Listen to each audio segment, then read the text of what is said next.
வாழ்விலே நல்ல பழக்கங்கள் இருக்கும் மனிதர்கள் எந்த காலத்திலும் கெடுவதில்லை, வாழ்க்கையிலே வெற்றியே பெறுகிறார்கள் என்பதற்கு இந்த சிறுகதை உதாரணம்.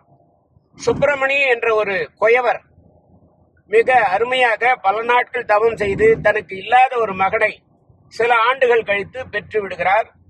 செல்லமான வளர்ந்த பிள்ளை என்பதால் அந்த பிள்ளையினுடைய கண்டிப்பு என்பதை தாயும் தந்தையும் கண்டுக்கிறதில்ல. அவர் இஷ்டத்துக்கு அந்த குழந்தை என்ன நினைக்கிறானோ அதெல்லாம் ஒத்தான்.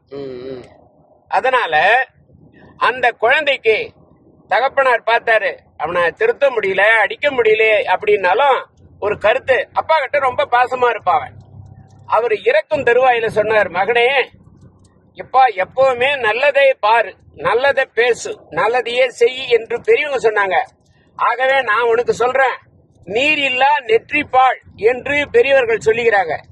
நீ தினமும் நெத்தில விபூதி வச்சுக்கிட்டு உன்னுடைய உணவு அருந்தும் போது அதை நீ நினைவுல கொண்டாடணும்னாரு. அதற்கு முடியலன்னாலும் யாராவது நெத்தில வச்சிருக்கிற விபூதியை பார்த்துட்டு வந்தா போதும், அதுவே உனக்கு நன்மையை தரும்னு சொல்லிட்டாரு. அப்படி அவர் இறந்து விட்டார். தந்தையார் இறந்தாலும் அவருடைய பிரிவு அந்த மகனை வாட்டி அவர் சொன்ன கருத்தை, தான் விபூதி வைக்காட்டாலும் வச்சவங்களை பார்த்துட்டு வந்துடணும், இந்த கருத்தை அவன் பின்பற்றி வந்தான். அவங்க அம்மாவும் அதுக்கு துணையா இருந்தாங்க. அவர்கள் தெருவிலே அந்த குயவர் என்ற மண்பாண்டம் செய்யக்கூடியவர் தெருவில் இவங்க வாழ்ந்து வரும் காலத்துல இந்த பையனுக்கு ஒரு 10-15 ஆண்டுகளுக்கு மேல ஆயிடுத்து வயது. அவன் ஒரு நாள் வெளியே ஆடிட்டு வரும்போது அம்மா சாப்பாடுன்றான். டே கண்ணா, நீ போயிட்டு அந்த அப்பா சொன்னதை செஞ்சியான்னாரு.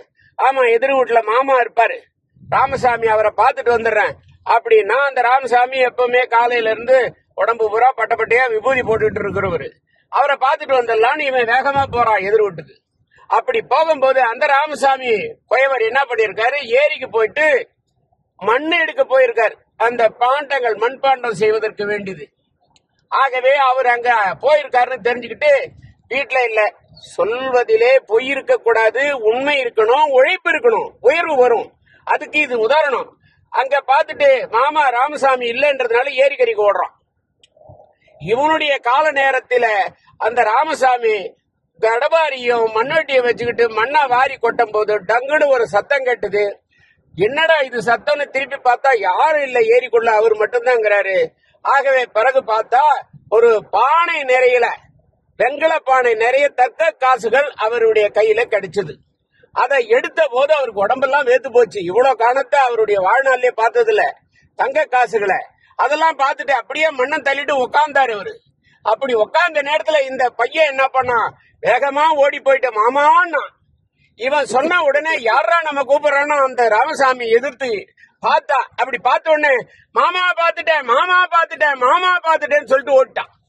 உடனே வேக வேகமாக வீட்டுக்கு போயிட்டு அவங்க அம்மாட்ட சொன்னான், அம்மா அப்பா சொன்ன மாதிரி நான் பார்த்துட்டு வந்துட்டேமா, சாப்பாடு கொடுமா சாப்பிடணும் அப்படின்னு உட்காந்து சாப்பிட்டுக்கிட்டே இருந்தான். இதுக்கிடையில இந்த ராமசாமி குயவர் மண்ணை நோண்டி நாம எந்த பிறவிலையோ செய்த புண்ணியத்துக்கு கிடைச்சது பானை, அந்த தங்க புதையில இவன் பார்த்துட்டேன்னு ஊரு பூரா சொல்லிட்டான்னா இருக்கிறது பூரா கொல்ல போயிடும். ஆகவே அதை போய் முதல்ல தடுக்கணும்னு அங்கிருந்து அறக்க பறக்கன்னா துணியை கூட கட்ட முடியாது, தலையை கூட செய்ய முடியாது. இப்படி ஒன்னு இருக்கக்கூடிய நிலையில அவர் ஓடி வந்து, அம்மா தனா அப்படின்னு இந்த மகனுடைய தாயார கூப்பிட்டாங்க. அந்த அம்மா ரொம்ப வெக்கப்பட்டுக்கின்னு, என்னன்னா இம்மா வேஜாரா, ஏன் இவ்வளவு அலைச்சல் பட்டு வந்திருக்கீங்கன்னா, ஏமா நான் உன் பையன் சொன்னானா? ஆமா நான் சொன்னான், பார்த்துட்டு வந்துட்டேன்னு சொல்லிட்டானா அப்படின்னா. ஐயோ, இவன் ஒன்னும் தெரியாத பையன், இன்னாமா நீ இப்படி என்னடா சொல்றீங்க? இந்த பாரு, நீ யாரு நான் யாரு, ஒண்ணுக்கு ஒண்ணு எதிர் விடு. ஆகவே எதையும் வெளியே சொல்லாத. இந்த பாரு, எனக்கு கிடைச்சது ஒரே பானை, ஆளுக்கு பாதி எடுத்துக்கோ, நீ இதை வெளியவே சொல்லக்கூடாது அப்படின்னா.